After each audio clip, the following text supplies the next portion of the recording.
할렐루야. 오늘도 저는 또 다짐하고 섰습니다. 천천히, 바쁘지 않게, 급하지 않게, 여유를 가지고 정확하고 신속하게. 여러분들도 이 마음을 가지고 함께 말씀 가운데 깊은 은혜와 또 깊은 깨달음과 정말 우리가 알지 못했던 그 하나님 말씀 속으로 함께 들어갈 수 있기를 원합니다. 자, 이렇게 시작했습니다. 여러분, 말씀을 보면서요, 이런 거 있잖아요. 좀 가슴이 두근하는 게 있으셔야 돼요. 저희는 말씀을 하루에 한 장 읽자 이 운동을 한 지가 벌써 몇 년이고, 또 수를 세워 보니까 한 2독 정도는 했어요. 우리가 여러분 놀라야 되는 일입니다. 평균적으로 여러분 신앙생활을 하면서 이거 비밀인데요. 저 보면은 성경을 한 번 다 모르는 사람도 있어요.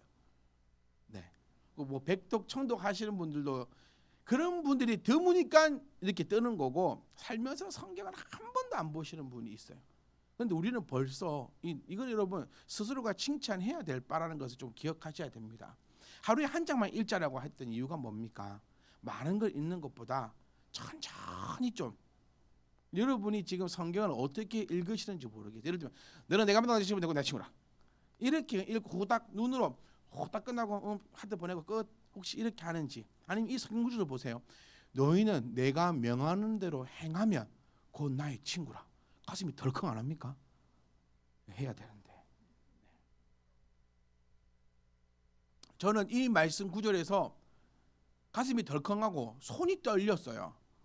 아니, 이거를 내가 성경을, 이 요한복음을 몇백 번은 봤을 건데 왜 이 구절이 또 이번에야 또 이렇게 보일까? 친구다? 어떻게 하면 세상에 예수님하고 친구가 될까? 이런 마음으로, 이 두근거리는 마음으로 여러분들이 15절로 넘어가야 저의 의도대로 여러분이 성경을 읽고 계신 거예요. 쑥 읽고 나서 몰라 뭐 읽었는지, 뭐 죽음 어찌 된다 하더라, 뭐 주님이 뭐 목자라 하시더라, 몰라. 이거는 좀 제가 요구하고 의도하는 그 방법대로 지금 하트가 가고 있지 않는 거다, 이렇게 좀 생각을 하셨으면 좋겠어요. 그러니까 주님께서 오늘도 보세요. 14절 너무 좋아요. 저는 이거를 붙여놨습니다. 너희는 내가 명하는 대로 행하면 곧 나의 친구다. 세상, 우리 찬양 불렀잖아요. 세상 친구 다 필요 없고, 세상 친구 다 나를 몰라줘도 주님만이 나의 친구면 그걸로 족하다라는 거예요. 세상 친구 만들려고 하지 말고, 세상 친구한테 인정받으려고 애쓰지 말고, 하나님을, 예수님을 나의 친구로 만들고 예수님이 나를 인정해 주신다면 그 어떤 것보다, 여러분 이거는 그러니까 느껴봐야 돼요. 이거는 말로 표현할 수가 없어요. 강요할 수도 없잖아요. 네, 이거는 여러분들이 느껴보셔야 하고, 저는 그것을 여러분들이 좀 느껴볼 수 있도록 그렇게 안내해드리고 설명해드리고 좀 그렇게 해주고 싶은 그 마음이 아주 크게 있습니다. 예배의 성공이 인생의 성공입니다. 여러분, 이 말을 우리는 마음에 담고 있어요. 그러니까 예배의 성공이 무엇일까 항상 고민합니다. 저도 예배에 설교만 했으면 좋겠어요. 11시부터 12시까지 말씀만 전했으면 좋겠어요. 그게 저도 덜 힘든 것 같아요. 계속 이렇게 막 이렇게 되니까. 그런데 우리가 왜 이런 것들이 필요하나? 예배가 1시간으로 생각했을 때 우리 쉽게 하면 30분은 말씀 아니거든요. 근데 우리 기독교인들은 이 설교의 시간만을 귀하게 여기는 거예요. 그러니까 뭐 어떤 분들은 좀 늦게 와가지고 설교만 듣고 설교 끝나면 딱 가시는 분들도 계시고, 우리 교회 말고요. 그런 분도 계시고, 하여튼 이것만을 생각하시는데 하나님은 그렇게 우리에게 말씀하고 있지 않다. 그래서 저는 여러분께 꼭 부탁드립니다. 말씀 예배는요, 이 예배의 요소가 하나라도 훼손되면 그 예배는 성공하지 못했다라는 걸 기억하셔야 돼요. 내가 하나님 앞에 찬양을 하지 못했다, 내가 하나님 앞에 내 신앙을 고백하지 못했다, 내가 하나님 앞에 예물을 드리지 못했다, 내가 하나님 앞에 축복을 받지 못했다, 내가 하나님 앞에 말씀을 듣지 못했다, 이 모든 것 가운데 하나라도 빠지게 되면 나는 이 예배를 훼손되었다라고 생각하시면서 축도로서 예배가 끝나고 성도와의 그 교제까지가 완벽한 예배임을 기억하시고, 단 그 하나라도 훼손되거나 단 하나라도 그런 일들이 일어나지 않기를 원합니다. 열심히 찬양하고 헌금하고 팍 이랬다가 설교 시간 딱 시작되면 그러니까 이제 주무셨다가 또 이런 분들이 놀라운 게 뭔지 압니까? 아멘은 또 기가 막힌 타이밍이 합니다. 주무시면서도 아멘은 기가 막히게 하고 끝날 때쯤 되면 다 이렇게 눈을 또 서서히 떠요. 근데 그게 진짜 희한해. 분명히 푹 주무시는데 끝날 쯤 되면 눈을 뜨고 또 맨 마지막에 끝날 때 우리 전부 다 아멘을 끝나잖아요. 그것도 제일 크게 해요.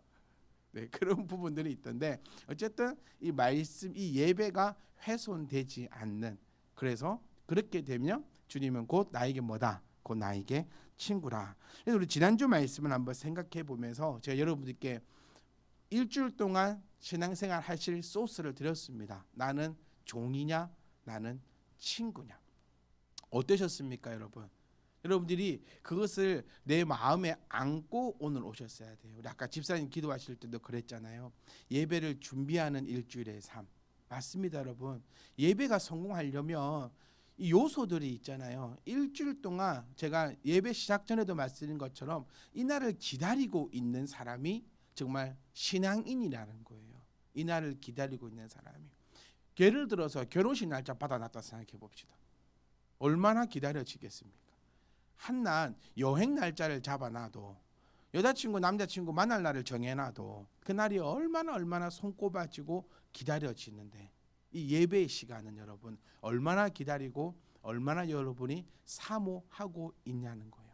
그러니까 일주일 동안 여러분이 깊은 묵상과 깊은 영교 가운데 내가 하나님의 종인지 내가 하나님의 친구인지 그것을 발견하고 이 자리에 오셨다면 정말 세상에서 가장 행복한 시간이자 가장 행복한 성도가 되실 겁니다. 하지만 만약 또 일주일의 삶도 내가 아무런 생각도 없고 느낌도 없고 깨달음도 없이 그냥 앉아 계시다면 조금 저는 안타까워요. 그래서 저는 여러분과 저에게 이런 깊은 정말 대충적인 신앙생활이 아니라 정말 그 확실한 그 신앙으로 말미암아 우리가 정말 기뻐 춤출 수 있는 그런 교회가 되기를, 그런 성도가 되기를 주의 이름으로 간절히 부탁드립니다. 한마디로 한번 해보면 이랬습니다. 우리는 어쨌든 갑니다. 여기 계신 분들은 지금 한마디로 교회를 다니시는 분들이에요. 어쨌든 가는데 모르고 가느냐 알고 가느냐, 이제 이 차이가 있는 거예요. 질질 끌려서 가느냐 아니면 내가 알아서 주님을 알아서 내가 함께 가느냐. 그래서 모르고 가면 종인 것이고요, 알고 가면 친구인 것입니다. 이렇게 딱 정리를 해볼 수 있어요. 예수님께서 우리를 친구 삼아서 우리에게 알려주셨다라고 15절에 말씀을 하고 계신 거예요. 친구의 의미가 분명히 바로 잡아야 된다 했습니다. 우리가 생각하는 인간적인 그런 친구가 아니라 하나님께서는 친구에게만 하나님의 그 말씀을 너희에게 알게 해주셨다. 그래서 친구는 하나님의 말씀을 알고 가는 자, 종은 하나님의 말씀도 모른 채 그냥 시키면 시키는 대로 그렇게 끌려가는 자. 이게 지금은 표가 안 나지만 언제 표가 나느냐, 마지막 부르시는 그날에 하나님께서 이렇게 구분하신다라고 표현되어지고 있다는 거예요. 하나님의 친구는 영광스럽게 나팔 불 때 내 이름 부를 때 올라갈 것이고, 하나님의 종은 그냥 적당히 쓰임 받다가 필요할 하나님의 필요에 의해서 적당히 쓰임 받는데 친구가 아니니까 뭐를 불리지 않을까요? 이름이 불리지 않으니 그는 영광스러운 그 나라에 들어가지 못한다라는 사실을 우리가 꼭 기억을 하셔야 합니다. 친구가 되면 주님의 길을 걸을 수밖에 없다라는 사실을 우리가 기억하셔야 돼요. 하나님의 말씀을 내가 알잖아요. 하나님 말씀을 내가 알면 그 길을 걸어갈 수밖에 없어요. 이게 걸어져 가고 있다라는 거예요. 그래서 우리는 늘 이렇게 얘기했습니다. 예정론을 얘기했죠. 하나님이 택하셨고 하나님이 택하신 자는 하나님이 반드시 끌고 가신다. 우리 너무너무 많이 배웠어요. 그러니까 이것이 지금 내 삶에 내 현실에 지금 나타나느냐 나타나지 않느냐라는 것을 또 우리가 한번 살펴볼 수도 있다라는 거예요. 그러니까 이게 참 신기합니다. 여러분, 신앙은 제가 늘 말씀드리지만 좀 빨리 가네요 또. 네, 조금 천천히. 신앙생활은 제가 늘 말씀드리는 것 가운데 하나지만 이게 세상 논리로 이해가 안 된다는 거예요. 내가 하는 거 아닙니다, 여러분. 근데 내가 또 안 하는 거냐? 또 내가 안 하는 것도 아니거든요. 그러니까 뭔가 희한해요. 제가 목회를 하고 있고 목사를 하고 있지만 내가 왜 이걸 하지? 이 생각 들 때가 많아요. 아니 왜 이러지? 그러니까 이게 내가 하는 것 같지만 하나님이 끌고 가실 건데 또 하나님이 끌고 가시는 것 같기도 하면서 또 내가 하는 이런 아주 이 말 이해하시겠죠? 근데 이게 느낌이 이거를 어떤 말로 표현할 수가 없는 것 같아요. 하나님이 내가 하는 건 아닌데 그렇다고 또 내가 안 하는 건 아니고 하나님이 끌고 가시기나 하는데 또 하나님이 또 뭐 어떻게 저떻게 하는 건 아닌 것 같기도 하면서 뭔가가 아리소리한 게 신앙생활이고 이 아리소리한 게 있을 때 내가 하나님 곁으로 잘 가고 있구나. 하나님 그 길을 걸어가고 있구나. 그러니까 이 두 개 중에서 한 개만 확실히 되면요. 이거는 신앙생활 안 하든지 이다이든지 이 둘 중에 한 개가 돼요. 오직 하나님이 다 이끌고 갑니다. 너 가만 앉아 있으면 되잖아. 그럼 이해하시겠죠? 뭔가가 이게 뭐 좀 이게 꼬리꼬리한 것이 신앙생활. 말로 설명이 안 되는 것이 내 안에 있을 때 그게 신앙생활입니다. 말로 설명이 다 되어 버린다는 것은 그는 인문학이다. 이렇게 표현드리고 싶어요. 성경과 인문학의 차이를 나타내자면 뭔가 설명이 되고 뭔가 설명이 안 되는 듯하면서도 설명이 되는, 사실 이 설교 시간도 마찬가지입니다. 제가 뭐 설명을 해드릴 수가 없어요. 그런데 뭔가 설명이 되는 듯하면서도 안 되는 듯하면서도 알아듣는 것 같으면서도 또 집에 가서 생각해보면 또 뭔 말을 했는가 잘 모르겠고, 그러니까 또 두 번 세 번 들어볼 때마다 또 뭔가가 또 느낌이 다르고 또 똑같은 말을 들었는데도 사람들마다 또 뭔가 좀 달라져 가는, 이것이 아주 이제 신앙생활이다. 그래서 이걸 한마디로 표현해 보면 주님이 이끌고 가시는데, 그 이끌고 가셨기 때문에 주님이 택하셨기 때문에 주님이 이끌고 간다. 자, 16절이 대단히 중요한 바입니다. 사실 우리는요, 신앙생활을 하면서 참 많은 두려움과 걱정이 있습니다. 하나도 없으면 안 돼요, 여러분. 걱정이 없고 염려가 없고 막 그런 것이 없으면 오히려 좀 이상할 수 있어요. 그러니까 먼저 여러분들은 내가 종이냐 친구냐. 그래서 저는 여러분들에게 이렇게 말씀드리고 싶어요. 저와 여러분들은 주님의 친구입니다. 그렇기 때문에 이 시간도 하나님께서 이렇게 아름다운 곳을 만들어 놓으시고 이 시간 하나님의 그 말씀을 여러분에게 전해주고 있지 않습니까? 그렇기 때문에 우리는 주님의 친구입니다. 그렇기 때문에 너희가 나를 택한 것이 아니고 내가 너희를 택하여 세웠다. 이게 정말 중요한 사실이에요. 자, 디모데후서 1장 7절 말씀 보면 이런 말씀이 나옵니다. 하나님이 우리에게 주신 것은 두려워하는 마음이 아니다. 자, 이거하고 이 요한복음 말씀하고 이렇게 같이 딱 붙여서 보면 아주 색달라집니다. 우리는 살아가면서 왜 두려워하는 마음이 없어야 할까? 왜 우리는 두려워하지 않아야 될까? 그것이 바로 너희가 나를 택한 것이 아니고 내가 너희를 택하였기 때문이다라는 것으로 답이 되는 것입니다. 여러 가지가 두렵고 여러 가지가 무섭고, 제가 여기서 늘 말씀드리는 것은 이겁니다. 나에게 놓여져 있는 상황이 딱 있어요. 그것을 가리우거나 그것을 회피하거나 그것을 부정하자는 것이 아닙니다. 이거 우리가 많이 쏟거든요. 두려워하지 않아도 돼. 그러니까 나는 아니야. 안 그럴 거야. 내가 배가 아파요, 여러분. 배가 아프면 오늘 아프고 내일 아프고 3일 아프고, 제가 하루는 또래오래를 갔어요. 집사님한테 닭발 해달라 했거든요. 그 집사님이 닭발을 딱 해오셨는데 노 집사님이 보시고 이걸 사람 먹으러 하는가? 딱 봐도 못 먹게 생겼구만. 그러셨는데 저는 그걸 맛있게 먹었어요. 그러니까 먹다가 노 집사님이 이거 안 된다고 다시 볶아 오라고. 그래서 다시 볶아 왔는데 하여튼 한 10개월 정도를 먹었거든요. 한 3일이 아픈 거예요. 그날 밤부터 배에서 막 소리가 나. 꼬르르.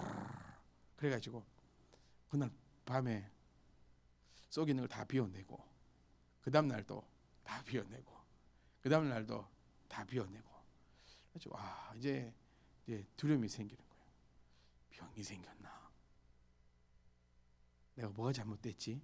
그래서 생각해 보니까 이렇게 매운 닭발을 빗속에다가 제가 그냥 치킨 먹으러 가려고 하루 종일 굶었거든요. 저는 하루에 한 끼 먹습니다. 웬만하면 이걸 유지해야 되기 때문에 하루 24시간 공복을 유지하고 한 끼를 이거 먹으러 갈 거라고 28시간인가 굶고 가가지고 처음 딱 먹었던 게 아주 빨간색 그 먹음직스러운 닭발 한 10개를 딱 먹고 집에 갔더니 이제 이 속에서 불이 나기 시작하는 거예요. 여러분 이때는 이제 어떻게 해야 됩니까? 치료를 해야 돼요. 약을 먹고 속프로인 약 먹으니까 낫는 거예요. 원인을 파악해야죠. 이때 내가 이제 믿음이 있다고 두려워하지 않아. 나는 괜찮을 거야. 그거 안 해. 걱정 마. 이렇게 해서는 안 된다는 말씀을 제가 드리고 싶어서 이 말씀을 드려보는 겁니다, 여러분. 그러니까 여기서 두려워하지 말라는 것은 내가 저질러 놓은 거, 내가 이렇게 하는 거. 학생들이 이런 거죠. 공부 하나도 안 해놓고 공부 하나도 안 하면 시험 칠 때 어떨까요? 두 가지 중에 하나입니다. 아예 막 초를 내뻗든가 두려움이 전혀 없어. 아니면 두려운 거죠. 그러니까 이걸 가지고 두려워하지 말라 했어. 하나님이 나를 택했으니까 난 두려워하지 않고 나는 대충 연표만 굴려도 100점을 받을 거야. 이건 아니라 이런 식으로 말씀을 이용하면 안 된다는 거예요. 우리가 삶을 살아갈 때에 이런 식으로 말씀을 이용하는 케이스가 너무 많습니다. 내 주변 환경에 있는 이런 일들이 너무 많은데 그 일들에 있어서는 내가 노력을 하고 내가 걱정을 하고 또 내가 이렇게 해야지 부정하고 넘어가서는 안 돼요. 두려워 안 해? 아니야. 두려워 안 할 거야. 아니야. 이건 안 돼요. 저는 지금 요즘에 그 오은영 박사 그 사람의 책이라든지 그걸 많이 보거든요. 그걸 보면 제가 많이 느끼고 하는 게 제일 나쁜 부모가 하는 것이 뭐냐면 아니야 이거래요. 아닐 거야. 내 애는 그러지 않을 거야. 주변에서 신호가 오고 상황이 보이고 성장이 더디고 좀 이상한 행동을 보이고 막 이럴 때도 대부분의 부모들이 아니야 아닐 거야 아니야 이게 가장 무서운 거라고 그 박사님이 얘기하더라고요. 신앙생활도 똑같다라고 말씀드리고 싶어요. 아니야 두려워하지 말아서 안 두려울래? 이거 아니에요. 내가 하나님 앞에 온전히 나아갔을 때에 내가 지금 하나님과 친구가 딱 되었을 때에 그 친구가 된다는 것이 하나님께서 예수님께서 명하신 그 길로 걸어가고 있을 때에 그 길로 걸어가고 있을 때에는 우리가 뭐 하지 마라. 두려워할 필요가 전혀 없다. 왜냐하면 누가 나를 택했기에? 주님이 나를 택하셨기에. 아멘. 그래서 주님이 나를 택하셨다라는 이 의미가 뭐냐면요. 주체가 누가 된다? 예수님이 된다는 거예요. 그러니까 저는 여러분, 저와 여러분들이 꼭 나타내고 싶은 것은 이겁니다, 여러분. 좀 예수님 앞으로 나아가자라는 거예요. 2022년도에는 지금까지는 못 그랬다며 그냥 한번 그 베개에 올라타보자는 거예요. 왜냐? 주께서 나를 택하셨다라고 말씀을 통해서 오늘 나에게 이렇게 인정해 주고 계시지 않습니까? 그리고 혹시 착각할까 봐 우리에게 이렇게 얘기합니다. 너희가 나를 택한 거 아니라고. 이 말은 뭡니까? 주님을 떠나는 것도 주님을 믿는 것도 내 마음대로 할 수 있는 것이 아니라는 거죠. 학원 다니듯이 친구 만나듯이 사람 만나듯이 회사 다니듯이 내가 결정하고 내가 퇴사하고 내가 떠나고 내가 좋아하고 이런 부분들이 전혀 아니라 예수님께서는 오늘 우리에게 강력하게 얘기합니다. 너희가 나를 택한 것 아니다. 그러니까 착각하지 마라. 내가 너희를 택하였다. 그러니까 너는 누구 안에 종속되어 있다. 내 안에 종속되어 있다. 그리고 택하여 가지고 뭐 했다고요? 세웠다고요. 이 부분이 되게 중요한 부분입니다. 택하여서 딱 세워놨다라는 겁니다. 세웠다는 의미가 이제 여러 가지의 의미가 있는데요. 이 세웠다는 의미는 우리 창세기로 가보면 됩니다. 창세기로 갔을 때 하나님이 우리를 창조하시고 우리에게 정복하고 다스리고 생육하고 번성하란 그 의미가 바로 세웠다라는 의미가 되는 것이에요. 정리를 한번 해봅시다. 너희가 나를 택한 것 아니야. 그러니까 뭐 하지 마. 너희가 애쓰지 마라는 거예요. 애쓴다고 될 것도 아니고 애 안 쓴다고 안 될 것도 아니니 너희가 나를 택한 것 아니다. 그리고 내가 너희를 택하여서 딱 세워놨으니 너희는 이제부터 뭐해라. 세상 가운데 나아가서 이 말씀 들고 자신감 있게 세상을 마음껏 다스려라. 아멘. 그 말씀으로 우리를 이렇게 하셨는데 이는 이제 세우신 이유가 나옵니다. 왜 내가 너희를 세웠느냐? 너희로 가서 첫 번째는 가서, 두 번째는 열매를 맺게 하고, 세 번째는 너희 열매가 항상 있게 한다. 여기서 나오는 게 열매입니다. 열매. 여기서 이제 많은 사람들은 전도에 대해서 포인트를 주고 강조점을 주죠. 근데 여기가 전도를 얘기 안 한다고는 아닙니다. 그런데 전도만 이야기한다는 것이 아니죠. 전도는 여러분 열매가 전도만을 얘기하는 것이 아니라 믿는 성도들이 맺는 열매 중에 그 가운데에 전도라는 열매도 들어있는 것입니다. 이 점을 잘 생각하셔야 돼요. 열매를 맺었습니까? 라는 말은 전도했습니까? 이 얘기만을 얘기하는 게 아니다. 이 전도라는 것은 많은 열매 가운데 하나의 열매일 뿐이다라는 거죠. 여기서 딱 나타나는 가서 열매를 맺게 하고, 저는 이렇게 표현하고 싶습니다. 이 열매는 바로 믿음이라는 거예요. 믿음. 확고한 믿음입니다. 전도는 누가 할 수 있나요? 믿음이 있는 사람만 할 수 있습니다, 여러분. 찬양은 누가 할 수 있습니까? 믿음이 있는 사람이 할 수 있는 거예요. 다시 한번 설명해 봅시다. 신앙생활은 누가 하는 거예요? 믿음이 있는 사람이 하는 것이 신앙생활입니다. 그러니까 이 신앙생활 안에 뭐가 들어가냐는 겁니다. 찬양도 들어가고 전도도 들어가고 헌금도 들어가고 헌신도 들어가고 순종도 들어가고, 이 모든 것이 바로 열매라는 거죠. 그러니까 이 열매는 가서라는 표현이 아주 재밌는 표현이에요. 이 혼자 산에 들어가가지고 그래 앉아갖고 믿음 지키고 있으라는 얘기가 아니라 세웠다 그리고 가라. 이 말은 내가 너희를 택하여서 두려워하지 말고 내가 너에게 용기와 능력과 사랑과 절제하는 마음을 딱 주니 너는 그것을 가지고 딱 서서 어깨 쫙 펴고 세상을 향해 딱 나아가서 열매를 맺으라. 아멘. 그리고 이 열매가 뭐하게 있다? 항상 나에게 있게 하겠다. 너무너무 아름답고 멋지고 이 심장이 벌렁벌렁거리는 그런 말씀이 여러분 가운데 오늘 이 말씀이셔야 됩니다. 저는 여러분들이요 2022년도에 늘 그렇지만 이 말씀을 좀 암송하셨으면 좋겠어요. 내가 좀 두려운 일이 있나? 내가 좀 그런 일이 있나? 내가 좀 이런 일이 있나? 이럴 싶을 때에 이 말씀을 기억하세요. 너희가 나를 택한 것이 아니고 너희가 나를 택한 것이 아니. 우리 맨날 잘 들어주잖아요. 내가 너희를, 그다음 모르겠네. 항상 반만 알아요. 네. 그래서 내가 너희가 두려워할 필요가 없다라는 거예요. 예수님이 나를 택하여 주셨으니까 택하신 그 이유가 바로 열매를 맺게 하는데, 그 열매를 맺게 하시는 분도 누구시다? 성령님이시라는 거예요. 그러니까 제가 아까 말씀드린 것처럼 내가 하는 건데도 내가 안 하는 것 같고 성령 이 부분이 여기에 딱 접목이 되는 거예요. 그러니까 열매를 맺게 하고, 여기서 그 뒷부분이 정말 중요하다. 이 열매가 항상 있는 거예요. 그러니까 제일 중요한 건 뭡니까? 열매를 한 번 맺는 게 중요한 게 아니에요.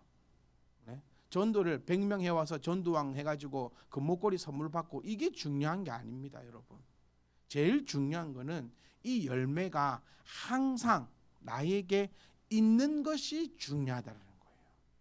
그러니까 주님께서 택하셔가지고 세우신 이유는 첫 번째는 가라는 거예요. 가는데 가서 뭐 한다? 열매를 맺어야 한다. 그 열매를 맺어야 한다. 이 어떤 열매를 맺는가에 따라는 또 계속해서 제가 말씀을 드리려고 합니다.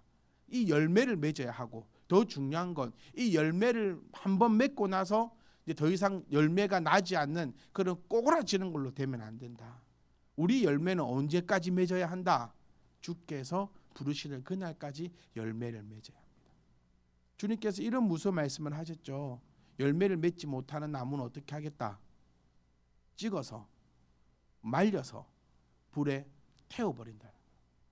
나무긴 나무예요. 근데 열매를 예전에는 맺었어. 이 점을 기억하셔야 돼요. 예전에는 맺었는데 지금은 못 맺으면 주님은 가차 없습니다, 여러분. 이거 생각하셔야 돼요. 나무는 언제까지 열매를 맺을까요? 나무는 잘 모르겠어요. 이 세상 사는 나무는 뭐 몇백 년, 몇천 년 산다 하니까 몇백 년, 몇천 년도 열매를 맺는지 모르겠지만 지금 성경에서 말하고 있는 이 열매는 내가 언제까지 주가 부르시는 그날까지 우리에게는 열매가 있어야 합니다. 여러분, 이 전도에 대한 것도 열매의 한 부분이라는 거예요. 전 여러분께 한번 이거 여쭙고 싶어요. 소문 내고 있습니까, 여러분?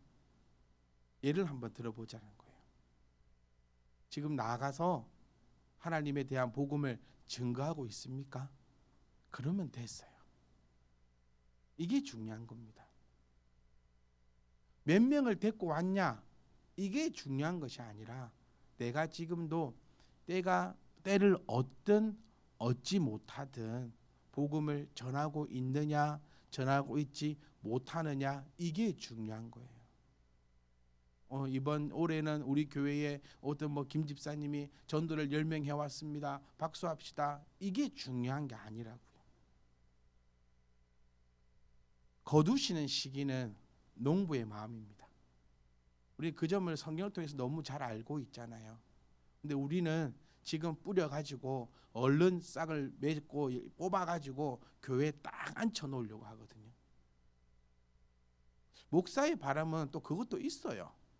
네, 거짓 없이 말씀드리면 좀 데리고 왔으면 좋겠어요. 이제는 지금 몇 년째입니까 이게?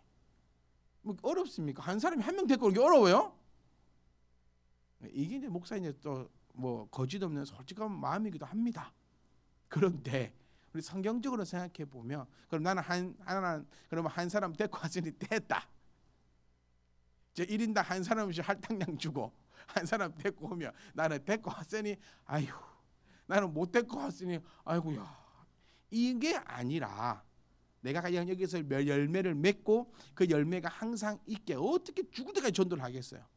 전도를 예를 들어보면, 그렇다면 나는 지금 하나님을 향한 그 소문을 내고 있느냐. 중요 포인트는 그겁니다, 여러분. 사랑하는 성도 여러분, 한 주 동안 여러분들에게 좀 깊은 묵상함이 있었으면 좋겠습니다. 사람을 데리고 오려고 애쓰는 게 아니라 내가 지금도 이 열매를 맺게 하느냐. 내가 복음을 어떻게 하라? 전하라 하셨잖아요. 그 전하는 것이 열매를 맺는 겁니다. 그리고 누군가가 또 복음을 전해 놓은 것에 우리가 또 그 복음의 열매를 우리 교회로 데리고 올 수도 있는 거예요. 또 혹은 우리가 지금 복음의 씨앗을 뿌려놨더니 10년이든 혹시 20년 뒤든 또 누군가가 아름답게 수확을 해갈 수도 있는 거예요. 그 점들을 우리가 기억하시면서 우리는 항상 열매를 맺게 하고 또 그 열매가 항상 있는데 왜 그러냐? 왜 이래야 되느냐? 포인트가 나옵니다. 이제 내 이름으로 아버지께 무엇을 구하든지 다 받게 하려 함이라. 자, 이거를 단순히 생각하지 말고 한번 정확한 의미를 생각해 봅시다. 자, 쉽게 말하면 기도의 응답이죠. 기도의 응답이 되려면 어떻게 해야 됩니까? 먼저는 하나님께서 택한 자여야 합니다. 제가 늘 말씀드렸지만 하나님이 개나 소나 기도한다고 들어주시지 않으세요. 그러니까 하나님 앞에 기도를 응답받는 사람은 하나님에게 택함을 먼저 받은 자, 그리고는 택함을 받아가지고 이제 서 있는 거죠. 그리고 가만히 있는 것이 아니라 가서 열매를 맺게 하는 겁니다. 간다는 의미가 여러 가지 표현들이고 여러분 지금 왔잖아요. 갔잖아요. 어디로요? 교회로요. 이겁니다. 이거. 너무 또 가라 하니까 또 어디로 가야 되는가 고민하지 마시고 자 보세요. 하나님이 택하셔서 여러분들을 세워가지고 여러분들이 갔어요. 어디로? 교회로. 교회에 와가지고 지금 여러분 열매는 어떻게 되고 있습니까? 지금 맺고 있는 거예요. 그리고 그 열매가 이제는 어떻게 된다? 항상 우리 곁에 있는 거예요. 이거를 뭐라고 부른다? 성도라고 부르는 거예요. 그러니까 이 성도는 이제 누구의 이름으로?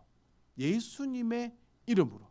여기서 이제 나타나는 예수님의 이름이란 그 의미는 예수님의 이름으로 기도합니다. 이 의미도 맞지만 이 의미만을 말하고 있는 것이 아니에요.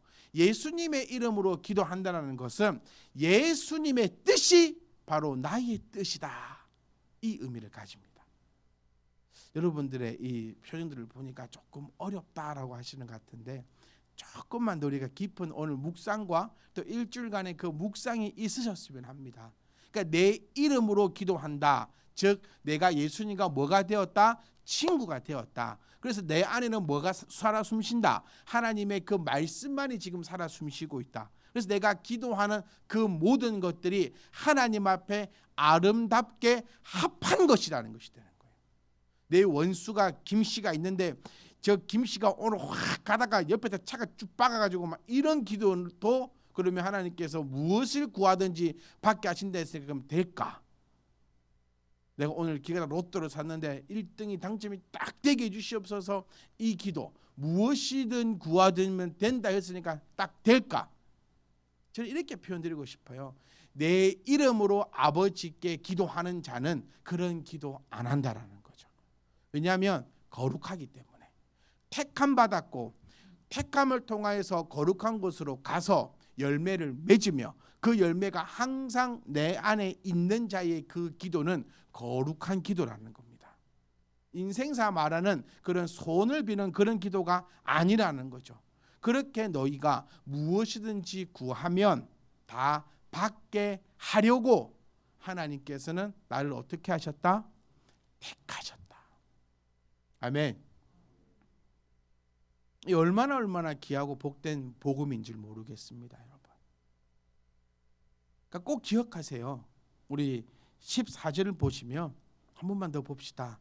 너희가 내가 명하는 대로 하면 이제 뭐가 된다? 친구가 됩니다, 여러분. 그러니까 자신 가지세요. 저와 여러분들은 주님의 친구입니다. 친구이기 때문에 말씀을 들으면 그 말씀이 들려지는 것입니다. 친구가 아니면 하나님의 이 말씀을 들을 수 없다는 것입니다. 그리고 주님께서도 이 말씀을 나에게 주신 그 이유가 15절에 내가 내 아버지께 들은 것을 다 너희에게 알게 하였다. 왜냐하면 친구니까요. 그리고 친구라면 이제 더 힘을 실어줍니다. 너희가 왜 나랑 친구가 된 줄 알아? 그것은 너희가 나를 원해서가 아니야. 내가 너희를 원했거든. 그 말씀이 바로 16절입니다. 너희가 나를 택한 것이 아니고 내가 너를 택하였다. 그러니까 너는 자신감을 가지고 세상 가운데 우뚝이 서 있어라. 내가 너희를 보내겠다. 어디로? 교회로요. 아프리카가 아니라 교회로요. 그래서 이 교회에서 너희는 말씀을 배울 것이고 그 말씀을 통하여 너는 열매를 맺을 거야. 그리고 그 열매는 항상 너희와 함께 있을 거야. 그리고 그 열매가 왜 필요한 줄 알아? 왜냐하면 내 이름으로 아버지께 무엇을 구하든지 다 받게 하려고 내가 너희에게 친구라 얘기하고 이것들을 설명한단다. 그렇다면 이제 내가 너에게 명하는 것은 무엇일까? 그거는 다음 주에 공개됩니다. 기도하겠습니다.